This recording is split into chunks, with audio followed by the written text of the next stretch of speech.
I grew up in a Christian home, Christian mom and dad, and we went to church on Sundays. And then I went to college, went to Bowling Green. And when I was in Bowling Green, I don't think I went to church hardly at all. Probably a typical scenario for most people in our culture right now. After college, I met my wife in college, and we got married shortly thereafter and started a family. So we started coming back to church here at First Presbyterian. And we started our careers, my wife and I. She's a teacher. I was in graphic design in the advertising world. And we were kind of going through those motions of coming to church. And I always thought that I had faith. I always was a believer. But I had a point in my life where that belief was challenged, where I had to really consider what I believed. And at that time, I had left the job I had and started to go into the career of remodeling homes. We had a new baby on the way at the time. And then I found out that my father had cancer and was dying of cancer. The housing market happened to crash at that time, so the value that we had in the house we were working on had dropped. So that was causing a lot of financial issues.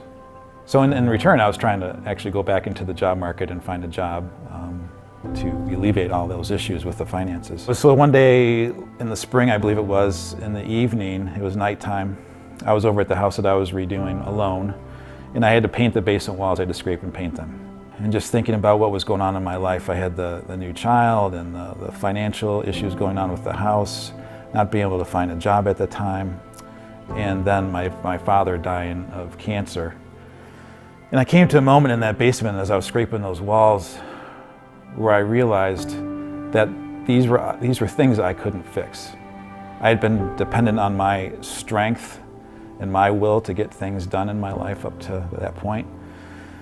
And I got to the point where I was just sitting in that basement realizing I couldn't do it myself and I needed something.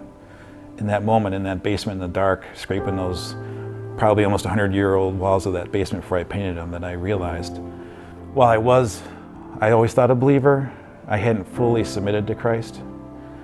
So in that moment, I submitted to Christ fully. And I remember praying a prayer that maybe many people have prayed, where when you get into that circumstance and are called in that way, and you just pray that Christ will use you.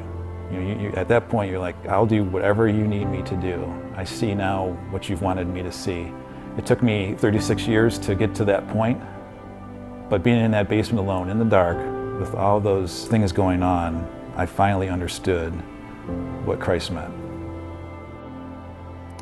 So a few months go by, and I got an email from, at the time, Pastor Jones from here, from First Presbyterian, and he was looking for someone to do some web design work and also do some maintenance around the church, as well as work with at that time, the newer modern service we had.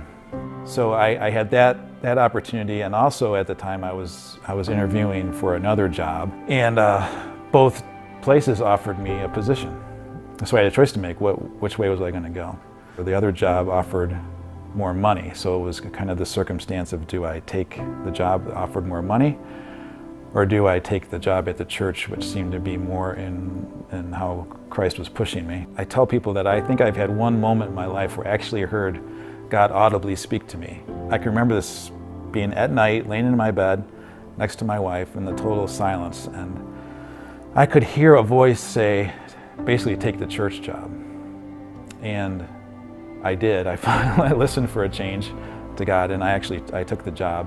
Now that was about in October of 2007, I believe. And then in 2009, I was given the opportunity to start working with the students here at the church as their youth leader. But 10 years later, here I am. I'm still the youth pastor at the church and love working with the students. And then in the next thing that happened in that time, I felt like I needed additional training. So I went back to Lourdes University and got my master's degree in theology, and I'm working on my preaching course with the denomination here now. Then we go forward from that, and there's an opportunity now to grow into kind of an assistant pastor position here at the church.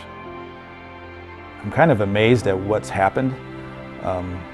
Like I say, one of the benefits of growing older is having the perspective to be able to look back on your life and see where God was working. So it's been a great honor for me to work here at the church for the past 12 years and to get to know people better and to be part of their lives and to be in the ministry of Christ here.